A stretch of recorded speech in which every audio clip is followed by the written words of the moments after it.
Trucks are supposed to be long-lasting, durable workhorses, but some are so infamously failure-prone that if you bought them, yeah, you are stupid.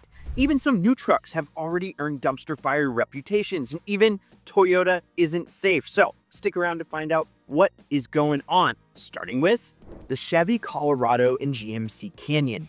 Back in the mid-2000s, GM decided to try something different in their compact trucks, a 3.5-liter 5-cylinder engine.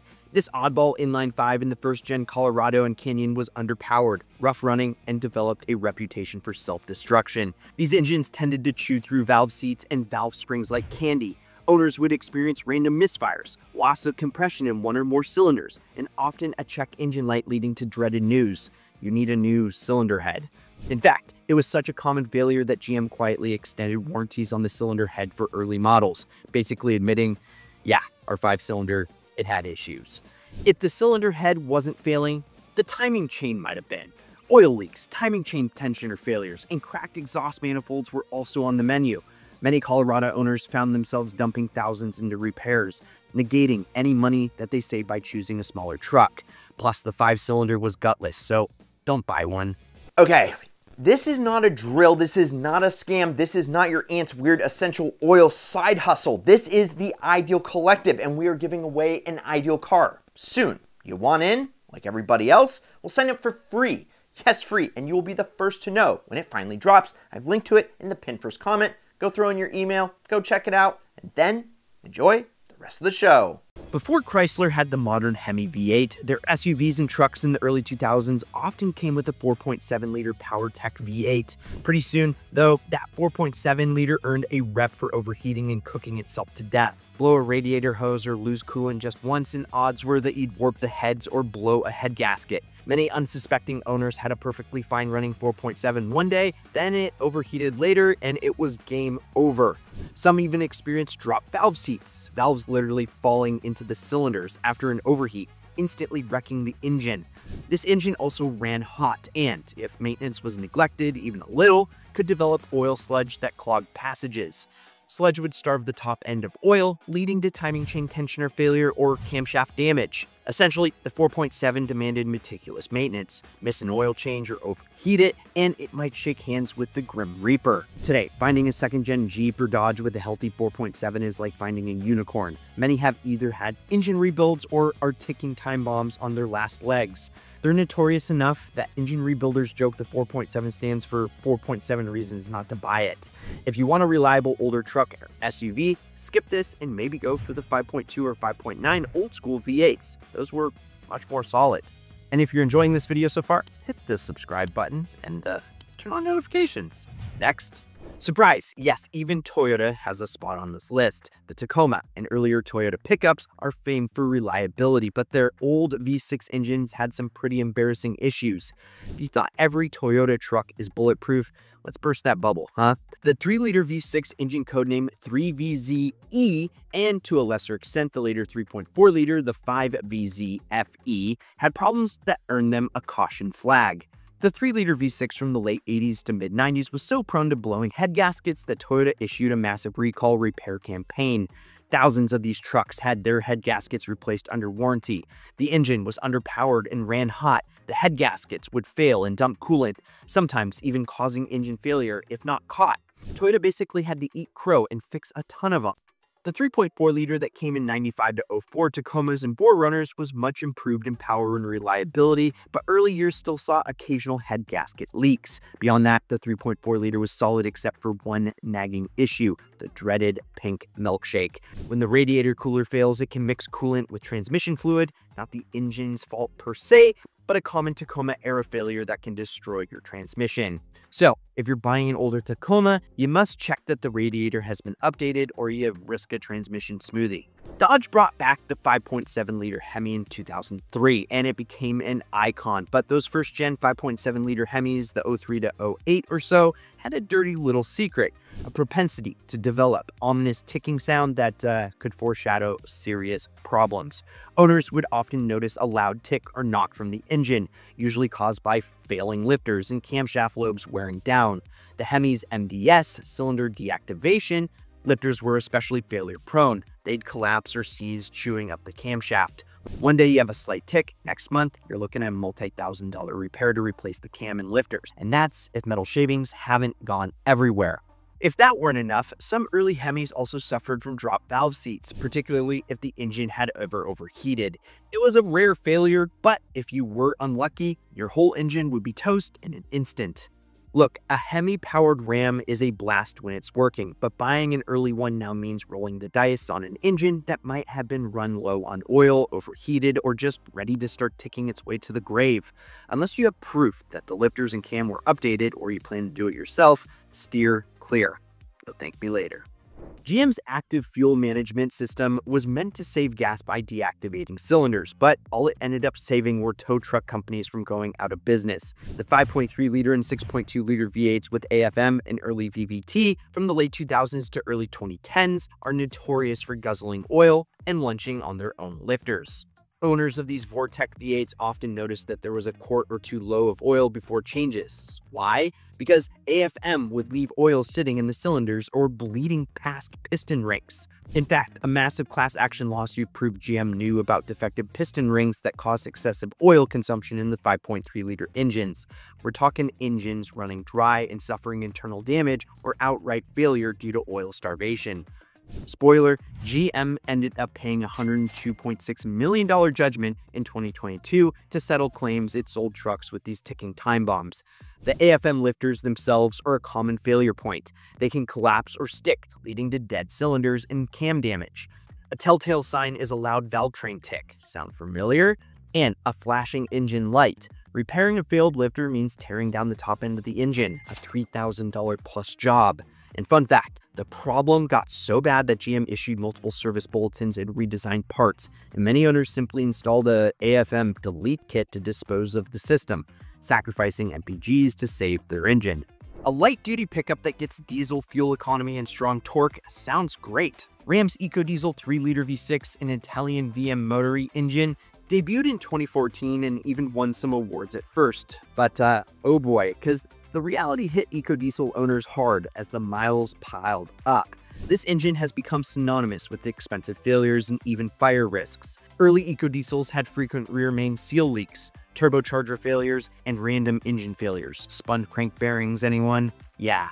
Many owners reported their engines blowing up well before 100,000 miles, often requiring complete replacements. It got so bad that by 2019, FCA had to pay a settlement for emissions cheating and update the software, which in some cases hurt performance and MPGs, a lose-lose for owners. Perhaps the biggest black mark was the EGR cooler recall. The EGR, or the exhaust gas recirculation coolers in 2014 to 2019 EcoDiesel trucks were defective. They could crack internally from heat fatigue. Coolant would then leak into the hot exhaust steam and boom, engine fires. Yes, these trucks were literally lighting themselves on fire in some cases. Even if yours doesn't grenade or catch fire, the EcoDiesel can still drain your wallet. It has a complex emission system, DEF fluid, DPF filters, EGR, and more that requires maintenance. Failures of any of those parts can cost thousands. Fuel ejectors and high-pressure fuel pumps also have shorter lifespans on this engine. The mid-2000s F-150 is about as common as flannel is in a country song, but if it pack in the 5.4-liter Triton 3-valve V8, be very afraid. This engine has probably caused more swearing and busted knuckles in repair shops than any other Ford mill. The 5.4 Triton is infamous for its spark plug fiasco. Ford designed a two-piece spark plug that likes to seize in the head and then break off when you try to remove it. Imagine spending over $1,000 in labor just to do a tune-up. It's true. If a plug breaks, the mechanic has to extract the piece carefully or even pull the cylinder head off. Ford knew about this defect, yet essentially shrugged, leaving customers to foot the bill. On the flip side, the earlier 2-valve Tritons had too few threads and would sometimes spit spark plugs out, blowing them clear of the engine and through the hood. Pick your poison, plugs that won't come out or plugs that eject like bullets. The Triton's next party trick is the death rattle, or not cam phasers, which adjust the timing will start clattering, especially at idle, sounding like a diesel in bad need of an exorcism. This is often due to low oil pressure, gunked up oil passages. These engines ran hot and cooked the oil. The timing chain guides also wore out, leading to chain rattle. If you ignore these sounds, You risk the timing chain jumping teeth and grenading your engine. Many F-150 owners have faced a $4,000 plus timing chain or replacement engine thanks to this. If it isn't obvious yet, well, just don't buy a used 5.4-liter Triton F-150 unless you like huge repair bills. Sure, they're cheap on the market. Wonder why. But unless you can verify that all the known issues have been addressed, updated plugs, new timing set, and more, it's not worth the risk.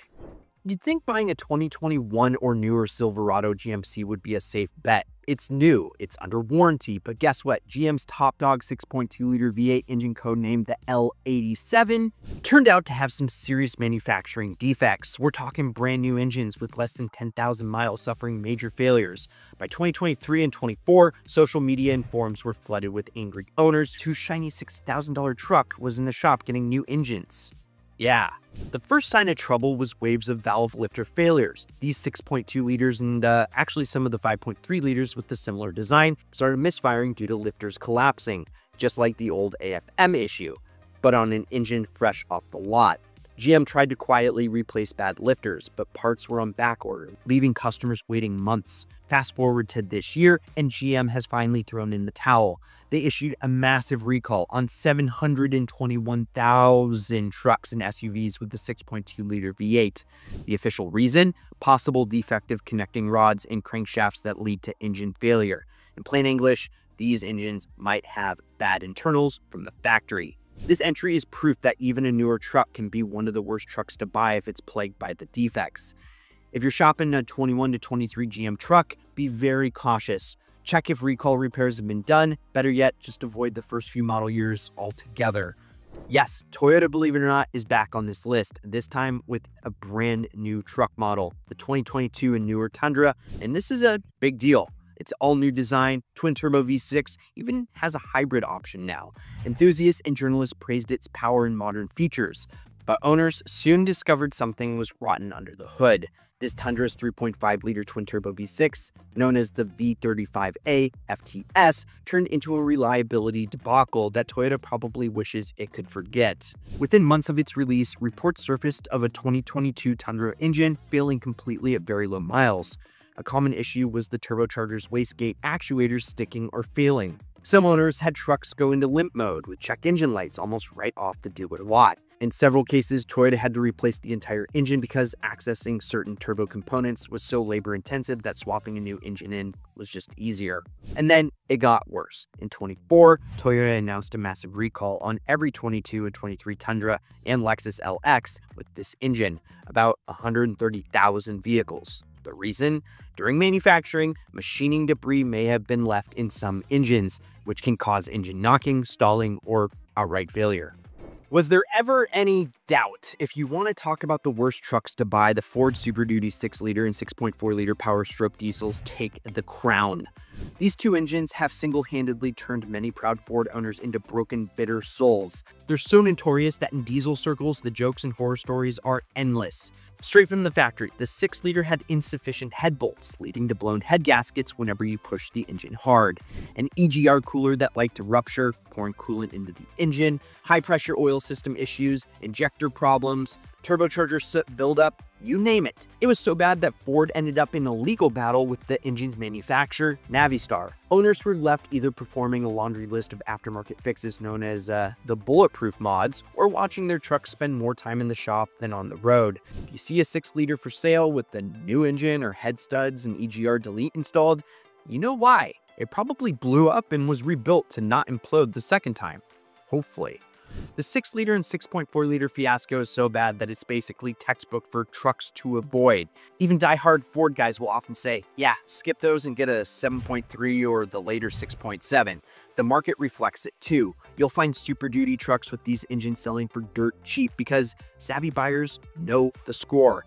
Unless you have the funds to essentially rebuild and bulletproof the entire engine and the patience of a saint, owning one of these is just really not on the table. The funny thing is, though, is that most of these trucks were also super popular and sold by the boatload. So I'm curious to see if any of you have ever owned any of these trucks and what was the horror story, or did you not have one? Let us know in the comments down below. Also, don't forget to go to winthisIdealcar.com to get entered for free to win our very first car that we're giving away.